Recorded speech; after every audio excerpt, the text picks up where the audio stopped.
America అధ్యక్షుడు Donald Trump కు America supreme court of the United states లో గట్టి ఎదురుదెబ్బ తగిలింది. తన అధికారాలను ఉపయోగించి కొన్ని దేశాలపై విధించిన సుంకాల విషయంలో కోర్టు కీలక వ్యాఖ్యలు చేసింది. అధ్యక్ష అధికారాల పరిమితులపై స్పష్టత ఇచ్చిన సుప్రీంకోర్టు కాంగ్రెస్ అనుమతి లేకుండా లేదా చట్టబద్దమైన ఆధారం లేకుండా విధించిన సుంకాలు చెల్లవని అభిప్రాయపడింది. దీంతో ట్రంప్ తీసుకున్న ఆర్థిక నిర్ణయాలపై న్యాయపరమైన సందేహాలు మరింత పెరిగాయి. ఇక వివరాల్లోకి వెళితే దాదాపు ప్రపంచంలోని అన్ని దేశాలపై ఎడాపెడా భారీ సుంకాలు విధించిన అమెరికా అధ్యక్షుడు డొనాల్డ్ ట్రంప్ నకు సర్వోన్నత న్యాయస్థానంలో శుక్రవారం గట్టి ఎదురుదెబ్బ తగిలింది. అమెరికా చట్టసభల అనుమతి లేకుండా విధించిన ఆ సుంకాలను రద్దు చేస్తూ 9 మంది న్యాయమూర్తులతో కూడిన సుప్రీంకోర్టు ధర్మాసనం 6-3 మెజారిటీతో తీర్పు వెలువరించింది. అధ్యక్షుడి అత్యవసర అధికారాల చట్టాన్ని వినియోగిస్తూ ప్రతీకార సుంకాలు విధించడాన్ని కూడా ధర్మాసనం తప్పుపట్టింది. రాజ్యాంగం ప్రకారం చట్టసభలకు మాత్రమే పన్నులు సుంకాలు విధింపు అధికారం ఉంటుందని స్పష్టం చేసింది. పన్నులు సుంకాలు విధించే అధికారాన్ని రాజ్యాంగ నిర్మాతలు కార్యనిర్వాహక శాఖకు ఇవ్వలేదు అని మెజారిటీ తీర్పు రాసిన ప్రధాన న్యాయమూర్తి జస్టిస్ జాన్ రాబర్ట్స్ పేర్కొన్నారు. అయితే 6 న్యాయమూర్తుల మెజారిటీ తీర్పునకు భిన్నంగా 3 జడ్జిలు విడిగా అసమ్మతి తీర్పును రాశారు. టారిఫ్ విధానంలోని మంచి చెడ్డలు ఎలా ఉన్నప్పటికీ అధ్యక్షుడి నిర్ణయం చట్టబద్దమేనని,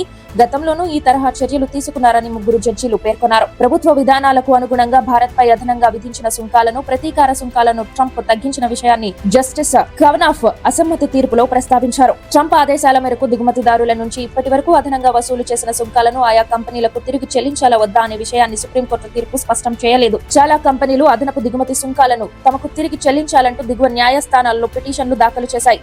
దిగుమతిదారుల నుంచి అదనపు సుంకాలను వసూలు చేయడం ద్వారా గత ఏడాది డిసెంబర్ వరకు $13,300 కోట్ల అమెరికా ఖజానాకు చేరాయని అంచనా. దిగుమతి ప్రతీకార సుంకాల వసూలును సుప్రీంకోర్టు రద్దు చేయడం వల్ల ఆ మొత్తాల తిరిగి చెల్లింపులో గందరగోళ పరిస్థితి ఏర్పడుతుందని అసమ్మతి తీర్పు రాసిన జడ్జి జస్టిస్ కవనాఫ్ పేర్కొన్నారు. అదనపు సుంకాల వసూలును నిలిపివేసిన, వసూలు చేసిన మొత్తాలను తిరిగి చెల్లించాల్సి వచ్చిన ట్రంప్ ప్రభుత్వ ఆదాయ అంచనాలను తలకిందులయ్యే అవకాశం ఉంది. వచ్చే 10 ఏళ్లలో అదనపు సుంకాల వసూళ్లు $3 లక్షల కోట్ల మేర ఉంటాయని అంచనా. సుప్రీంకోర్టు తీర్పుపై అమెరికాలోని దిగుమతి కంపెనీల సంఘాలు హర్షం వ్యక్తం చేశాయి.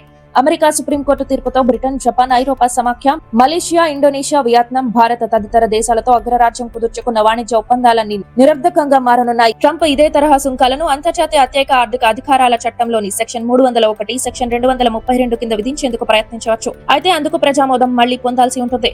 తత్ఫలితంగా జరిగే జాప్యం మళ్లీ న్యాయపరమైన సవాళ్లను లేవనెత్తే అవకాశం ఉంది. ఆయా సెక్షన్ల కింద విధించే సుంకాలు అన్ని దేశాలకు ఏకరూపంగా వర్తించవు. తాజా తీర్పు వాణిజ్య విషయాల్లో అమెరికా పార్లమెంటుది పై చేయని స్పష్టం చేసింది. సుంకాలను ఆయుధాలుగా ఉపయోగించి ఇష్టారాజ్యం చలాయించే అధ్యక్షుడి ప్రవృత్తికి కళ్లెం వేసింది. ఈ తీర్పు అమెరికా వాణిజ్య విధానాలపై, భవిష్యత్తులో అధ్యక్ష అధికారాల వినియోగంపై ప్రభావం చూపే అవకాశం ఉంది. అంతేకాదు అంతర్జాతీయ వాణిజ్య సంబంధాలపైన దీని ప్రభావం ఉండవచ్చని నిపుణులు భావిస్తున్నారు.